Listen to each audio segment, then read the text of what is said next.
Bien. Eh, Además, les voy a comentar que son hasta las 10:05 vamos a aceptar lo que son las invitaciones para que no se preocupen de igual manera si ustedes nos alcanzan a conectarse. La clase va a quedar grabada para que la puedan ver. Vamos a presentar.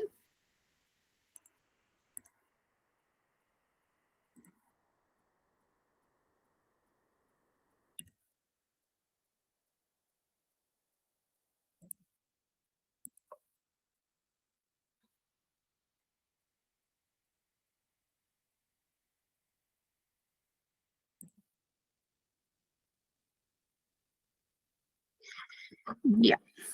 Este curso, entonces, como les había comentado, se llama Precaución Estándar para Profesionales de la Salud. Yo soy Carla Flores, soy enfermera de profesión. Egresé de la Universidad Santo Tomás hace varios años atrás. Actualmente me desempeño como coordinadora del Departamento de Alcohol y Drogas de un laboratorio que está en Santiago. El primer módulo corresponde a la epidemiología de las infecciones y en sí a lo que son las precauciones estándar. Ya vamos a ver de forma más resumida los contenidos y también algunas cosas que han ido surgiendo, ¿cierto? Como actualizaciones a través de estos años. Todo a partir, ¿cierto? De la pandemia.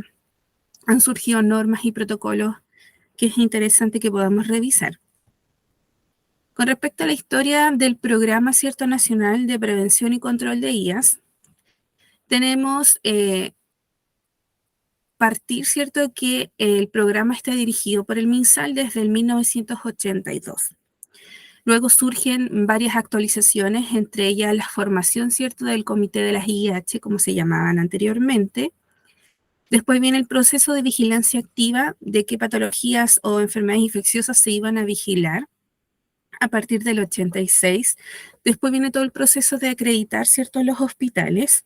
Después viene la actualización de las normas de infecciones del 93 y en el 2011 nace la norma 124, que es la de programa de infección, pero actualmente, que también lo vamos a ver, en el 2002 se actualiza esta norma y se decreta la 225, que tiene el mismo nombre y que hay unas pequeñas actualizaciones con respecto a la 124, pero que la vamos a ver ya en el próximo video de streaming con más detalle. Las CIAs tienen diferentes definiciones, pero antes, ¿cierto?, eran conocidas como las infecciones intrahospitalarias. Actualmente se conocen como aquellas infecciones que son contraídas o generadas en relación de las personas, ¿cierto?, con atención de salud.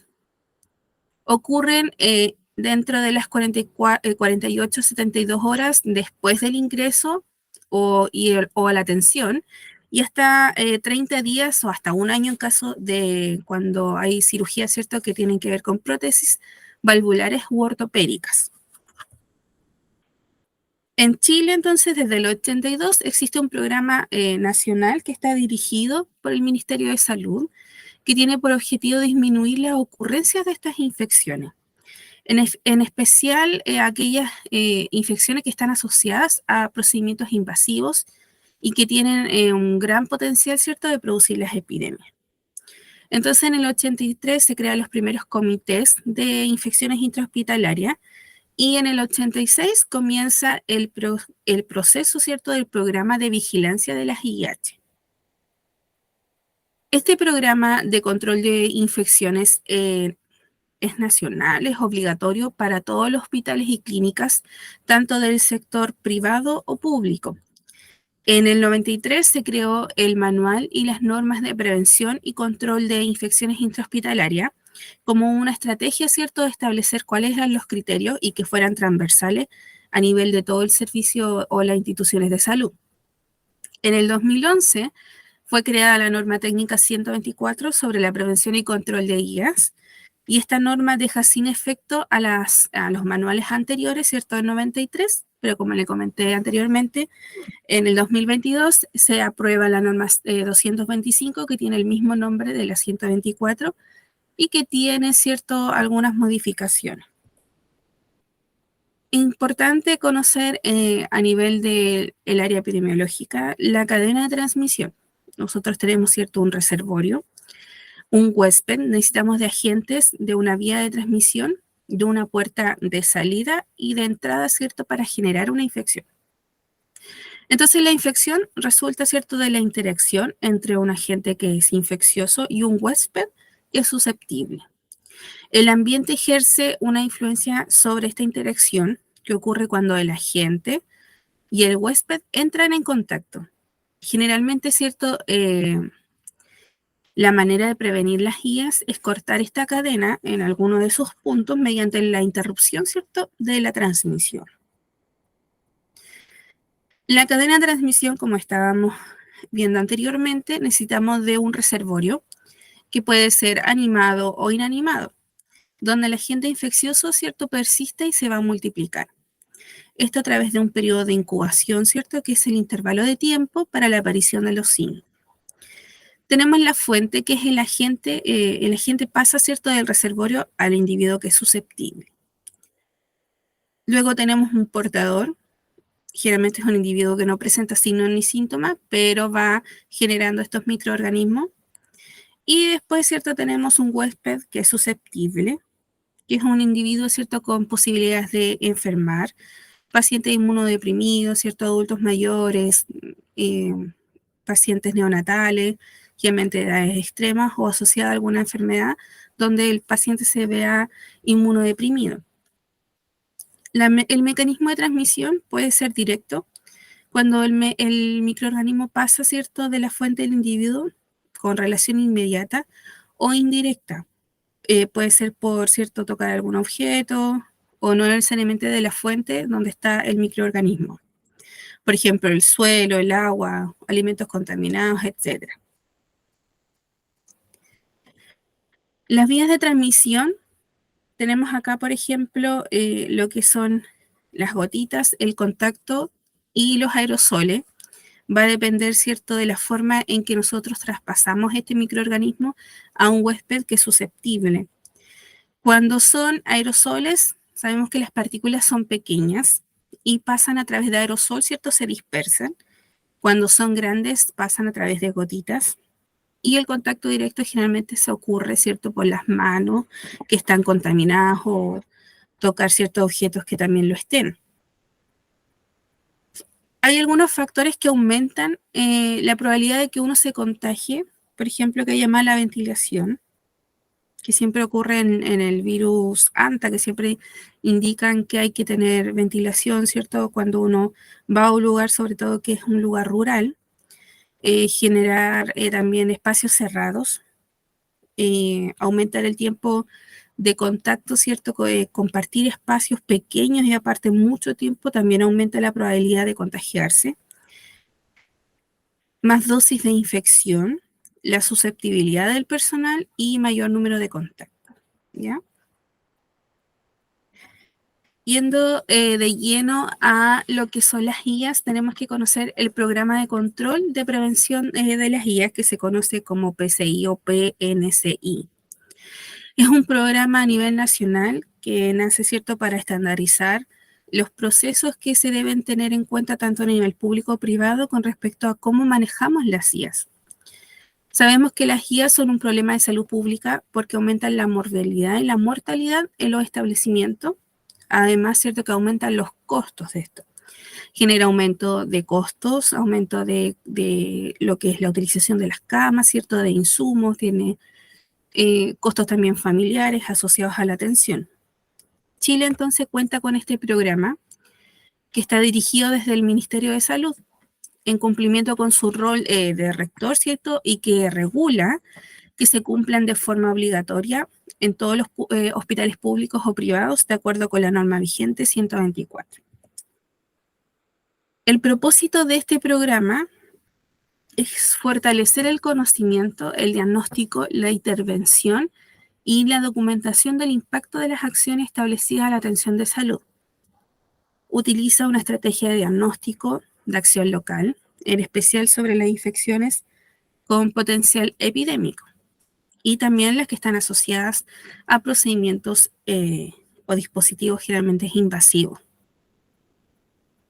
El objetivo del Programa Nacional de Prevención tenemos prevenir las infecciones y su impacto, prevenir las infecciones que se transmiten entre pacientes, y también tenemos otros objetivos que está disminuir, ¿cierto?, la resistencia ante los antimicrobianos, disminuir los costos asociados, aumentar la eficiencia de las medidas, mejorar la respuesta, ¿cierto?, ante alguna enfermedad infecciosa, por ejemplo las epidemias, y prevenir el daño también al medio ambiente. Entre lo que es prevenir las infecciones y su impacto, tenemos principalmente asociados a procedimientos invasivos y también manejar los brotes epidémicos. Con respecto a prevenir las infecciones que se transmiten entre pacientes, está la de prevenir exposiciones laborales. Algunas estrategias para alcanzar los logros de los objetivos planteados de este programa está la vigilancia y la evaluación de los indicadores asociados a IAS. Nosotros sabemos que para saber si estamos haciendo bien las cosas debemos ser evaluados o evaluar ciertas acciones que tenemos en la atención de enfermería o de salud. Debemos primero conocer lo que son los indicadores, por ejemplo, de mortalidad, morbilidad, factores de riesgo, detección de brotes epidémicos, y con eso se evalúan medidas, ¿cierto?, para poder controlarla. Después tenemos los indicadores que nos van a permitir, ¿cierto?, asociar a una forma real con los estándares del MinSal. Me explico qué significa tener indicadores de salud. Es qué es lo que se espera, ¿cierto?, tener, cómo yo lo hago para poder alcanzar eso que se espera tener según lo que indica o establece el MinSal, ¿ya? Por ejemplo, el lavado de manos. Tiene un indicador, ya que el lavado de manos, no sé, 100% se debe cumplir el lavado de manos, por lo tanto yo también debo alcanzar ese porcentaje. También están las medidas de programa de control. Son medidas básicas y generales específicas y están distribuidas como normas y circulares, ¿ya?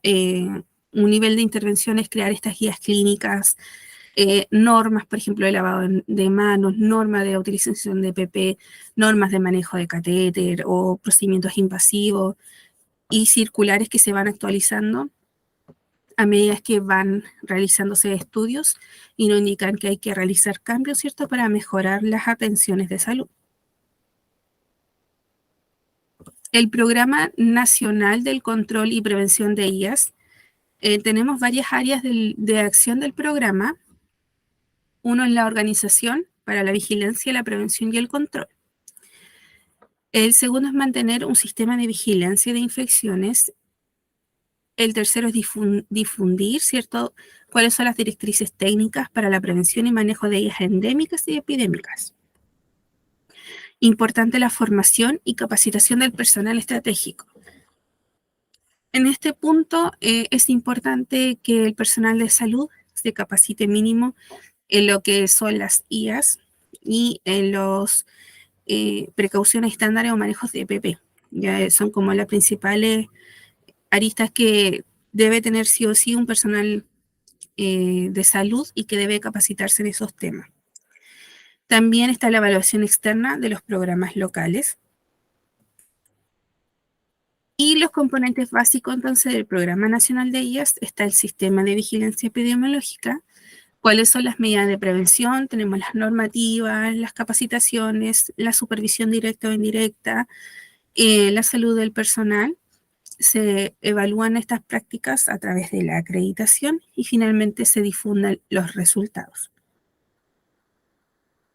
Las funciones del MinSal en lo que son las guías establece normas para el diagnóstico epidemiológico, realiza capacitación sobre medidas de prevención y control, evalúa modificaciones en prácticas de atención y en los indicadores epidemiológicos.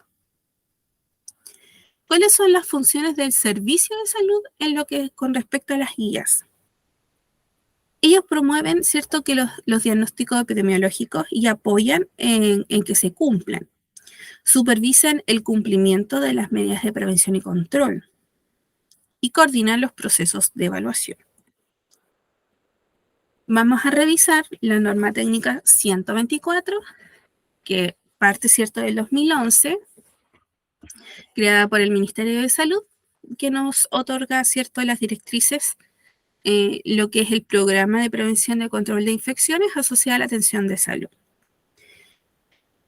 Esta norma se aprueba en el 2011. Tiene el objetivo de actualizar las normas referidas al programa anterior, que era la IIH, del Manual de Prevención y Control de Infecciones Intrahospitalarias y de la norma del Programa Nacional IIH del 93. Este documento nace, ¿cierto?, para contribuir a mejorar la calidad y la seguridad de atención que nosotros brindamos a los pacientes. Este texto se enfatiza en que los establecimientos de atención cerrada contarán con un programa de control de guías que depende del nivel técnico más alto de la organización. En general corresponde a la dirección del establecimiento o la subdirección médica. Estas actividades del programa incluyen la prevención de guías en pacientes, en el personal de salud y en otras personas relacionadas a esta. Se establecen cuáles son las funciones de vigilancia epidemiológica y el desarrollo de las directrices para estandarizar las prácticas de prevención de guías. ¿Ya? Esto nace para decir que, por ejemplo, sea público o privado, el lavado de manos se va a estandarizar, el uso de EPP se estandariza o el manejo de ciertas actividades de enfermería o médicas se estandarizan, ¿cierto?, para llevar a cabo una mejor calidad de atención y de segura. El programa local contará al menos con objetivos y metas para infecciones endémicas. En este caso, la observación de la dinámica de las guías en el pasado y también se revisan bibliográficamente, entre otros antecedentes, permiten conocer los riesgos de infección. Para realizar programas o normas o protocolos siempre se realizan primero investigaciones que nos permiten determinar si efectivamente es necesaria crear una normativa o actualizar ciertos pasos de algunas normas o documentos, ¿cierto?, que sean estandarizados.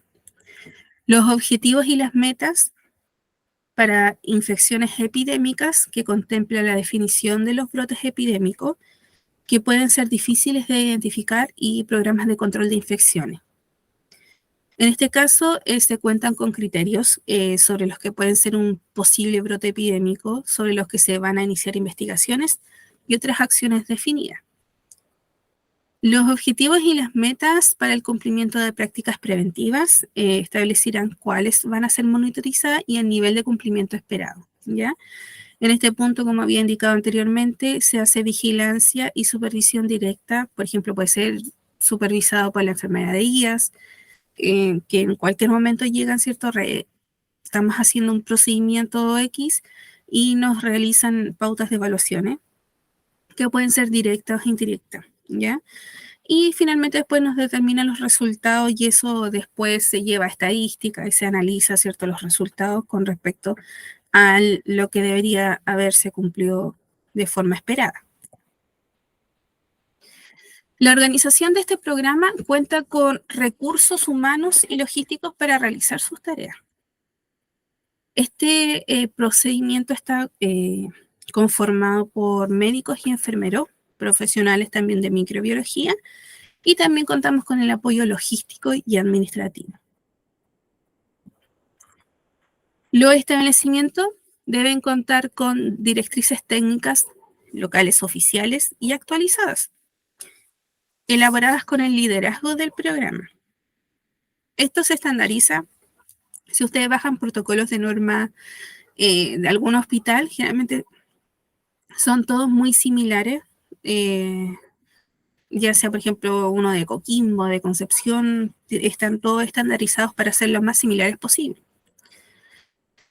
Tenemos las directrices en lo que son las precauciones estándar, en la técnica séptica, en la profilaxis antimicrobiana quirúrgica, la prevención de infecciones asociadas a procedimientos invasivos, el manejo de las REAs, las medidas destinadas a prevenir riesgos asociados a condiciones ambientales, los aspectos pertinentes a la salud del personal, inmunización, ¿cierto?, y acordado con las directrices nacionales. Y también está el protocolo de manejo de exposición laboral a agentes biológicos, ¿ya? Esto, por ejemplo, enfermedades asociadas a accidentes cortopunzantes, teníamos el proceso generalmente del COVID, ¿cierto? Donde hubieron varias personal de salud afectado por la exposición que genera este microorganismo. Viendo de lleno las actividades del programa de control, vamos a revisar algunos puntos de la norma 124 que es importante que podamos conocer antes de entrar, ¿cierto? Todo lo que es las precauciones estándar, lavado de manos, uso de mascarilla. Primero debemos ver toda esta parte que es de concepto. Con respecto al programa de control de infecciones, deben establecerse las responsabilidades y la modalidad de coordinación entre los encargados de guía y los responsables. Como habíamos dicho anteriormente, para generar un programa de control de infecciones necesitamos de ciertas personas o profesionales que van a estar encargados de estas áreas y que van a trabajar en conjunto. Tenemos responsables de prevención y contención de resistencia antimicrobiana, del TBC-VIH y otros programas que puedan ser relevantes para la salud pública. De la bioseguridad de los laboratorios, también tenemos que tener encargados de salud ocupacional, calidad de atención y seguridad de los pacientes y también manejo de residuos hospitalarios y de otros que también se puedan generar en el ambiente. La organización del programa cuenta para realizar funciones, al menos con recursos humanos y logísticos para su tarea. El equipo profesional debe estar compuesto por al menos por médicos y enfermeras con tiempo suficiente para realizar sus funciones. Es decir, que estos profesionales deben dar ciertas horas de su horario laboral destinados a lo que es el programa de control de infección.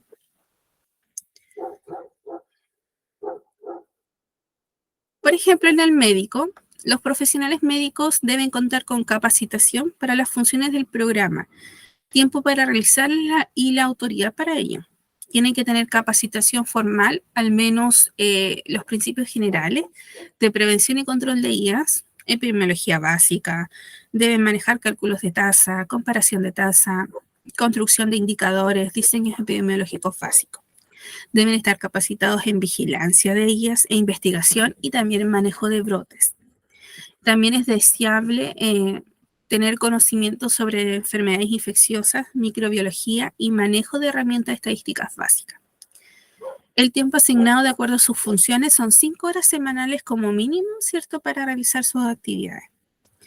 Y la autoridad para desarrollar las tareas por medio de un documento formal en que se establecen sus atribuciones y nivel de decisión.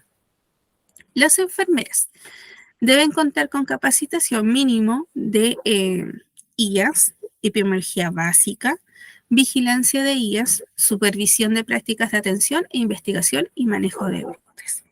Así que si pueden ver acá, somos los malos de la película, somos quienes supervisan, ¿cierto?, que se cumplan los protocolos que están estandarizados para la atención. El tiempo asignado ajustado a la carga del trabajo real, en este caso para lo que es análisis de pauta de supervisión, coordinación y redacción de informes, se estima con al menos 44 horas semanales por cada 250 camas. La autoridad para desarrollar las tareas de prevención y control de IAS por medio de un documento formal, ¿cierto?, en que se establecen cuáles son sus funciones y el nivel de decisión. El profesional de microbiología es un profesional con tiempo asignado para la función, que debe ser un profesional con el mayor nivel técnico responsable en lo que es el diagnóstico microbiológico del establecimiento. En el programa de capacitación del personal en prevención y control de IAS incluye principios y prevención de controles de infecciones, las vigilancias de las infecciones, la epidemiología y la estadística, el manejo de los brotes y la supervisión de las prácticas clínicas. Este equipo requiere mantenerse siempre actualizado en la disciplina por medio de participación en cursos, seminarios o congresos científicos y el acceso permanente a bibliografía que está actualizada. Otro punto importante de esta norma es que todo el personal que realiza atención directa a pacientes, ya sea personal clínico y de universidades, ¿cierto?, de apoyo, de unidades de apoyo, requiere recibir una inducción y luego capacitación continua actualizada en periodos no mayores a 5 años. Generalmente lo que es norma IAS o cursos que son de capacitación se realizan a partir de 5 años. En algunos centros realizan a través de 4 años, o a no ser, ¿cierto?, que alguna normativa se actualice. Por ejemplo, normativas de IA, normativas de RCP, o alguna guía clínica, ¿cierto?, que tenga que ver con alguna capacitación. Esos cursos hay que irlos renovando.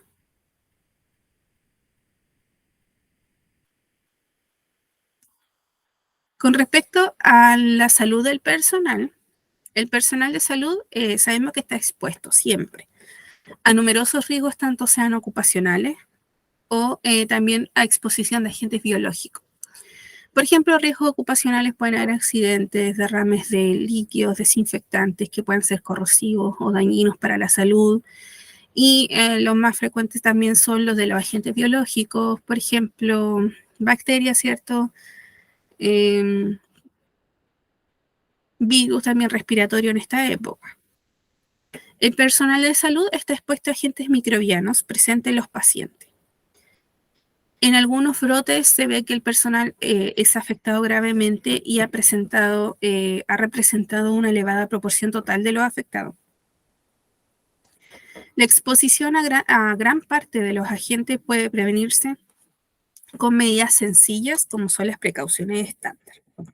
En ocasiones, el riesgo para el personal puede prevenirse con la detección precoz y el aislamiento de los pacientes infectados o colonizados, por ejemplo, la tuberculosis. Algunas infecciones pueden prevenirse mediante las vacunas, por ejemplo, la influenza, la hepatitis B, la rubiola. Y en casos en que ha existido exposición a un agente infeccioso, la infección propiamente tal puede prevenirse si se administran las inmunoglobulinas u otras medidas como la hepatitis B. También es importante saber que no solo los pacientes nos pueden contagiar a nosotros, sino también nosotros también podemos afectar a nuestros pacientes, como en el caso de las infecciones respiratorias. El personal de salud puede ser un portador asintomático de agente infeccioso y transmitirlo a los pacientes, por ejemplo, bacterias que son resistentes a los antimicrobianos. También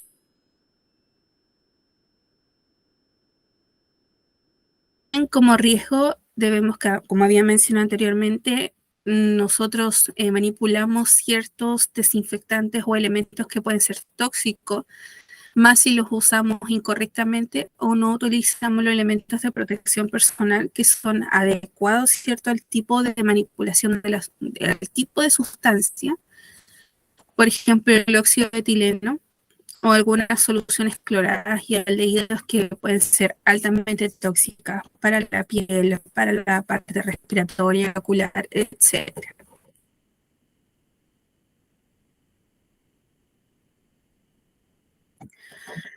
Entonces, en este caso es importante saber que el Programa Nacional de Infecciones trabaja estrechamente con lo que es la salud ocupacional. Deben manejar coordinadamente cuáles son las responsabilidades de cada uno y tener constante capacitación en quienes manipulan estos elementos que pueden ser altamente riesgosos para el personal de la salud. El programa de salud ocupacional tiene algunas directrices y capacita en qué. En las medidas de prevención generales, precauciones estándar, en el uso de los equipos de protección personal, prevención, ¿cierto?, en lo que es la exposición de elementos cortopunzantes, medidas específicas ante la exposición accidental de agentes biológicos. También tenemos prevención y manejo de exposición a sustancias que son potencialmente tóxicas, como el óxido de etileno, el aldehído y otros que existen. Nosotros tenemos conceptos parámetros para personas. Sin embargo, solo una cantidad de ellos pueden generar estas infecciones y producir una enfermedad.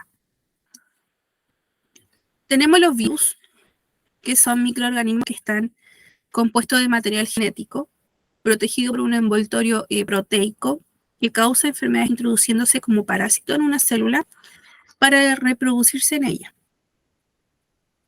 Las bacterias son microorganismos unicelulares carentes del núcleo que se multiplican por división celular sencilla o por esporas.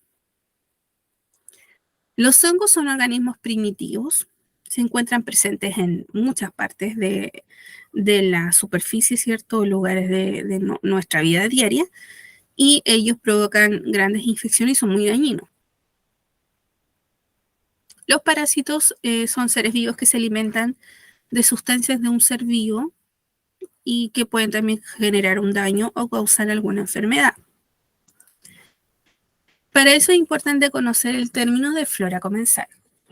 El ser humano está libre de microorganismos al nacer, pero rápidamente, ¿cierto?, es colonizado a partir de una flora normal de otros individuos, especialmente de la mamá. Estos son adquiridos por forma directa o indirecta a través de los alimentos. La mayoría de los microorganismos son comensales, comensal patógeno, oportunista en caso de falla de barreras naturales, ya sean anatómicas o inmunológicas. Ya, entonces la flora comensal es la que cuando uno adquiere, ¿cierto?, al momento de nacer, ¿cierto?, y que se produce generalmente por un traspaso de lo que es de la madre o del padre o quienes sean cercanos, ¿cierto?, cuando uno recién nace y se va desarrollando. Cuando el comensal es patógeno, es un comensal oportunista y es netamente cuando se fallan las barreras naturales del organismo. Tenemos la flora residente, la transitoria y la temporal. La residente incluye a los microorganismos que habitan permanentemente la piel. Se ubican en la parte más superficial. Estas bacterias no se asocian con patologías de la piel, sino que tienen un factor más protector. La transitoria incluye bacterias, hongos y virus que pueden encontrarse solo ocasionalmente en la piel. Rara vez se multiplican, pero pueden sobrevivir y causar enfermedad. Estos microorganismos provienen de las manos de las personas enfermas o superficies inanimadas.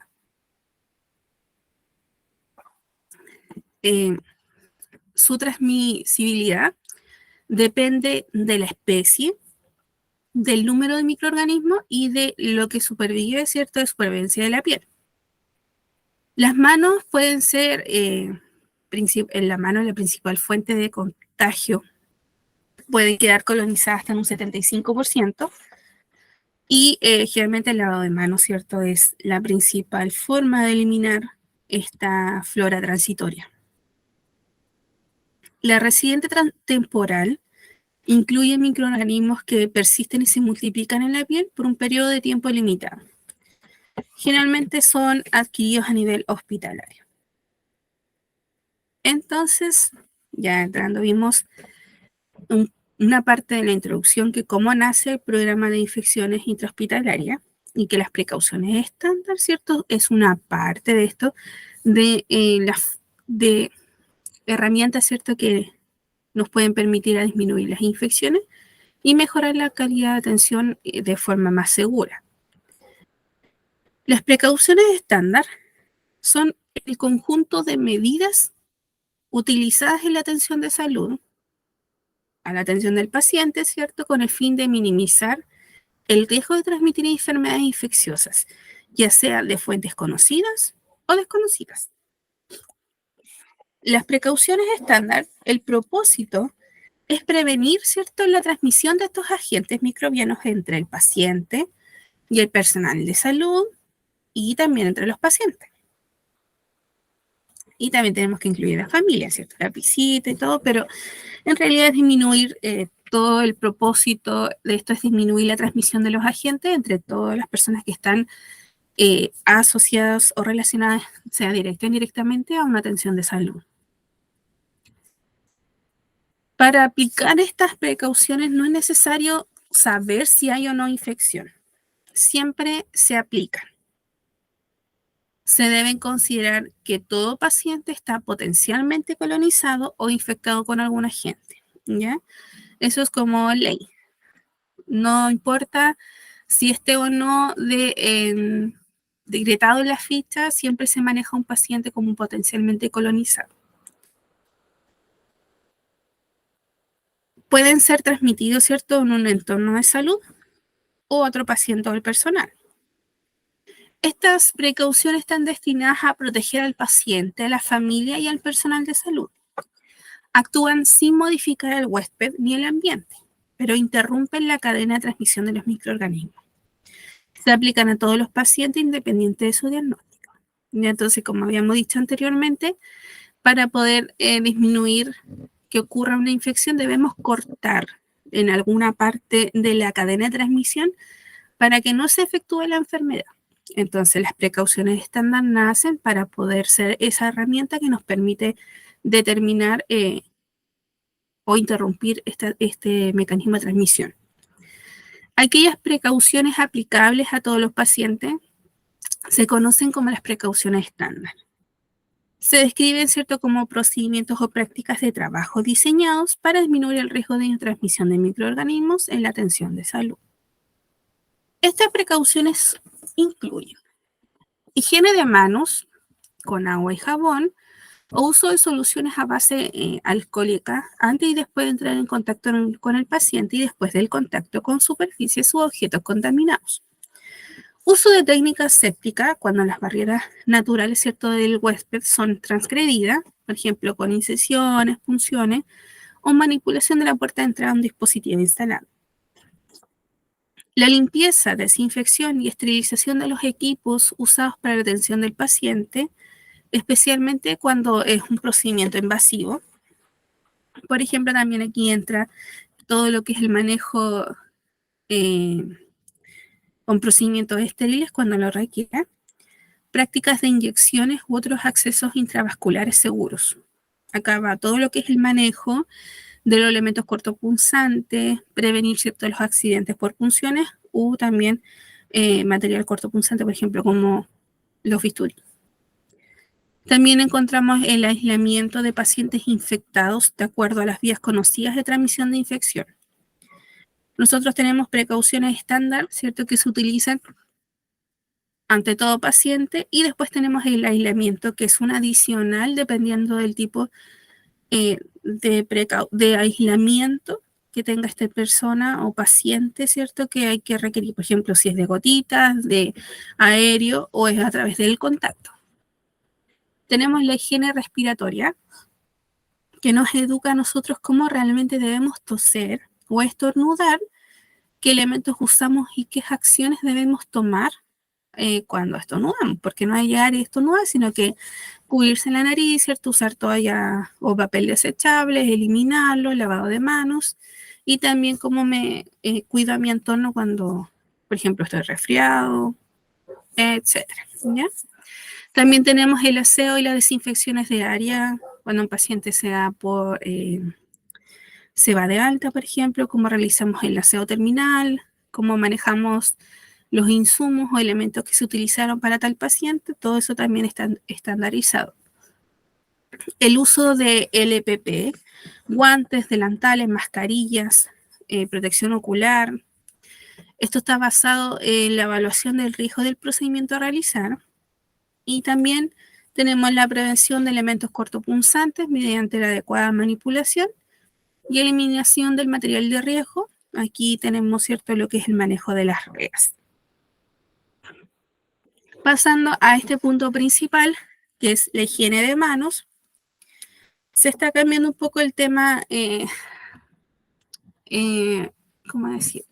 Se está cambiando el foco de la atención, que no solo sea el lavado de manos, ¿cierto?, el principal batallón ante las infecciones, sino aplicar todas estas precauciones que están hechas para disminuir las infecciones intrahospitalarias.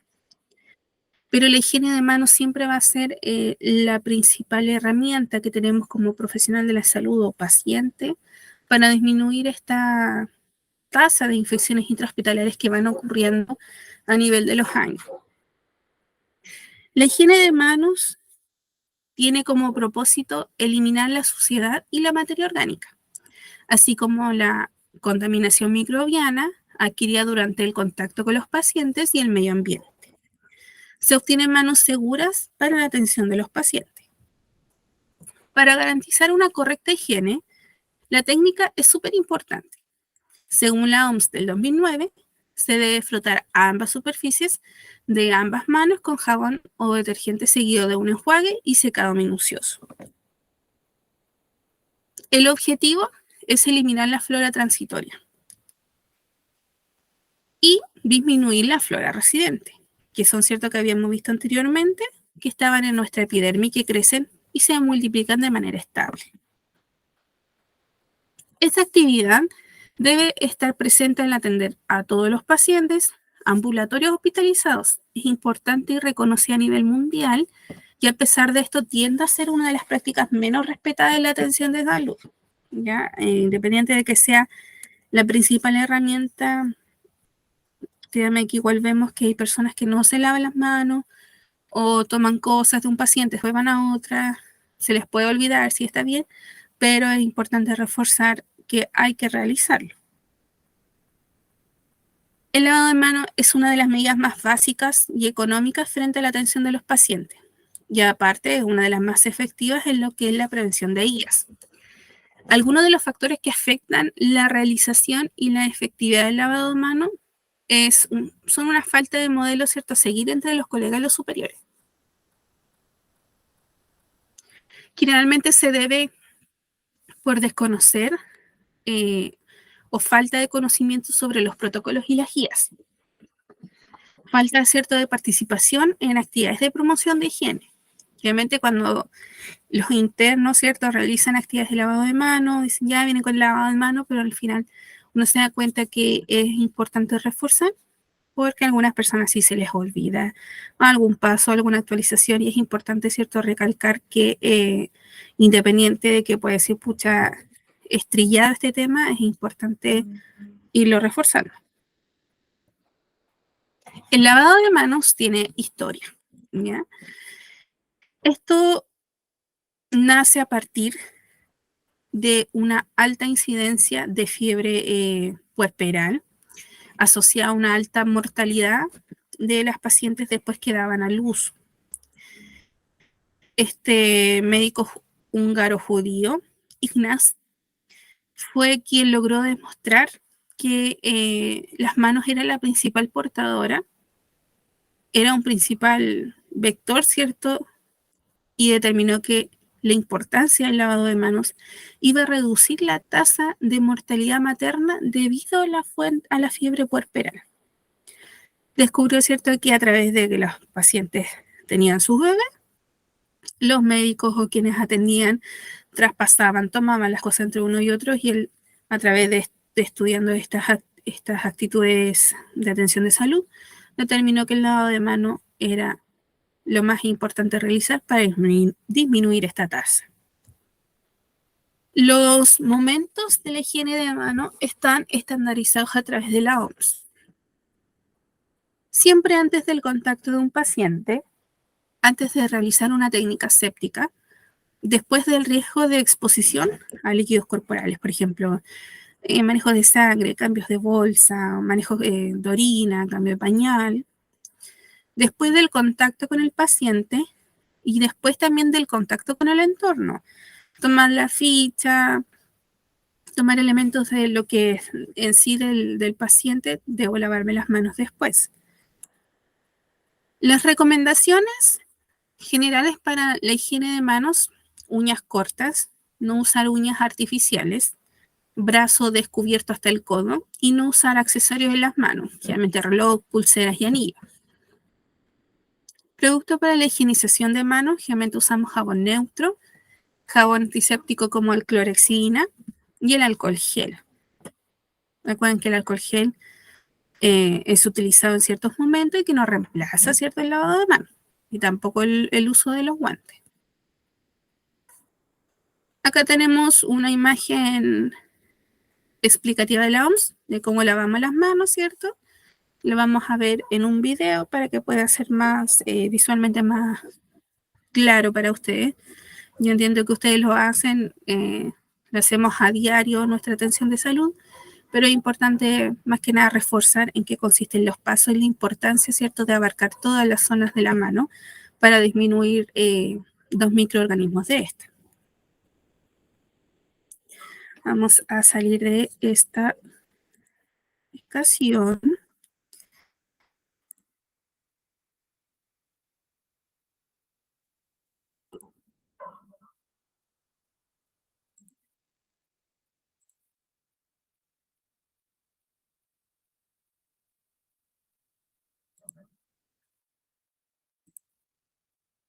Vamos a compartir uno de los últimos videos del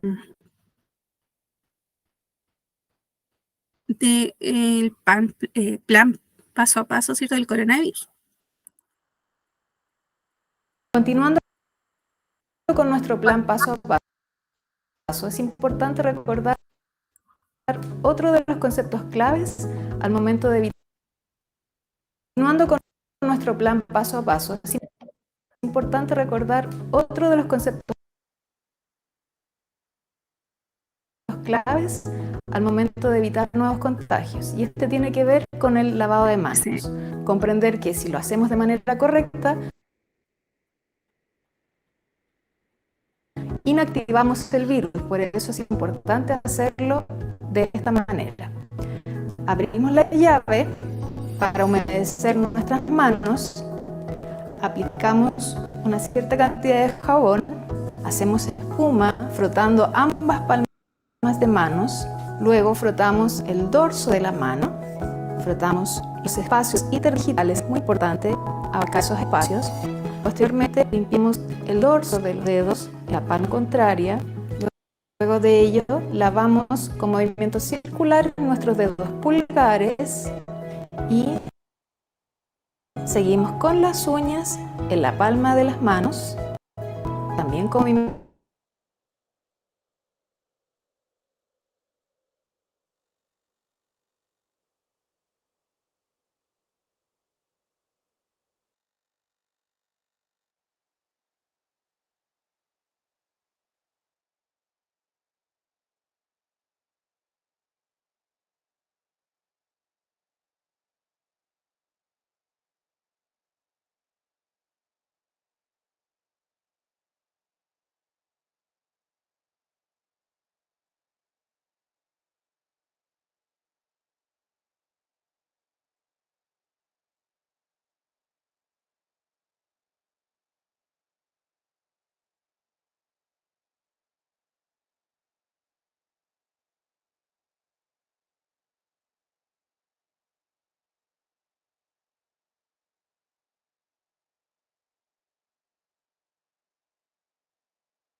Volví a compartir la página que se me cerró, así que pido disculpas porque creo que mi internet está con problemas, pero quiero mostrarles, igual les dejé el link en la parte de la presentación final. Vimos el lavado de manos, ¿cierto?, de un video que también se lo dejé enlazado para que lo puedan ver más claro. Hay ciertos comentarios con respecto a este video donde principalmente vemos que cierran la llave. Yo estudié hace varios años atrás donde me enseñaban, ¿cierto?, que debíamos cerrar la llave con una toalla de papel o el agua se dejaba corriendo. El CDC, si ustedes lo conocen o no lo conocen, es el Centro de Control para Prevención de Enfermedades. ¿Ya? Esto nos dan varias directrices anuales o actualizaciones con respecto a ciertos temas que es importante ir repasando. Con respecto a los fundamentos científicos del lavado de manos, aquí nos indica principalmente que cerrar el grifo principalmente nos ayuda a reducir el agua. No hay mucha información o estudios que nos indiquen que tomando la llave o tocando, ¿cierto?, la llave del grifo, dependiendo de cómo es el sistema de agua, nos vaya a generar mayor contagio de microorganismos. ¿Ya? Así que es importante conocer que se han ido actualizando y se realizan estudios que nos permiten identificar cuáles son las mejores herramientas, aunque sean algo muy simple como el lavado de manos. También nos indica que usar agua es mucho más eficiente que usar solo agua sola. Ya usar jabón en este caso es mucho más eficaz que usar solo agua para lavar, ¿ya? Ya que los agentes tensioactivos del jabón van a levantar la suciedad y los microbios de la piel. Además que cuando usamos jabón, de forma también se han realizado estudios que hacemos con más cuidado lo que son los movimientos de la mano, ¿ya? Que usarlo solo con el agua. Así que lo importante, ¿cierto?, es frotar también las manos hasta hacer espuma con este jabón. Y también es importante jabonarse con la espuma de las manos enteras, todo lo que es el dorso entre los dedos y debajo de las uñas, ya que genera fricción, ayuda a levantar la suciedad, la grasa y los microbios de la piel. Nuestra mano generalmente está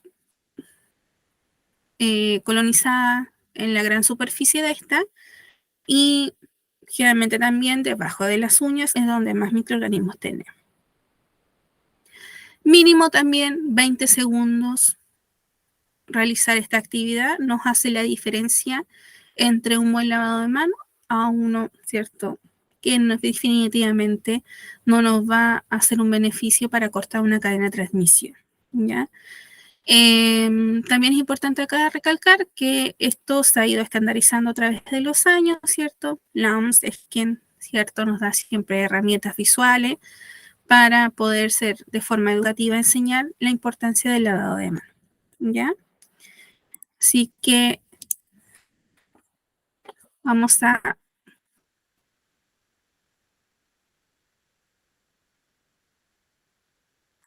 cerrar acá.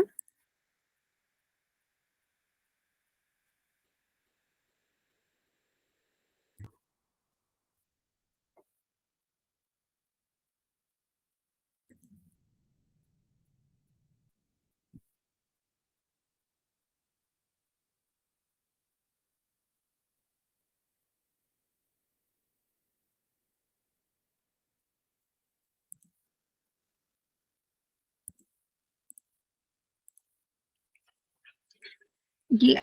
Entonces, de forma de resumen, tenemos acá, le dejé los dos links para que ustedes igual los revisen y que de forma de evidencia estas actualizaciones que han ido surgiendo del lavado de manos, que es el principal eslabón de las precauciones estándar.